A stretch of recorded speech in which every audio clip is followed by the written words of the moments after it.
Sveiki. O aš apie šį žaidimą turbūt turėčiau papasakoti jau nebe iš naujoko, bet dar ne iš senbuvio pozicijos. Tai Mafijoje, konkrečiai šioje, lankausi nuo 23 metų rudens, tai yra metai su trupučiu. Buvau ne visiškai visus kartus, bet daugumą stengiausi būti ir ką pastebiu laikui bėgant, kad čia formuojasi po truputį šeima ir labai gera jai pradėti priklausyti.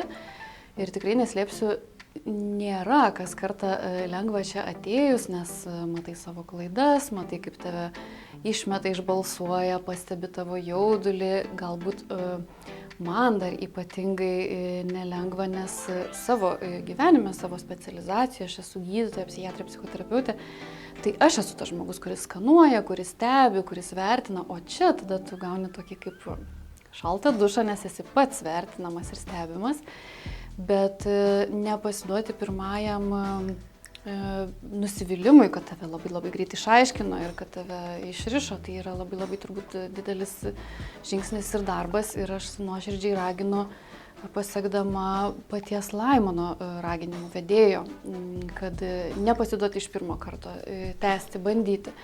Ir tikrai labai nuostabu stebėti žmonės, kurie tame yra daug metų ir lankosi daug metų, ir matyti jų profesionalumą. Tai turbūt man Mafija yra ne vien atsipalaidavimas, bet kartu šiek tiek ir toks, kaip pavadinkim, malonus darbas, nes tu labai pažįsti save, tu tada bandai kažkaip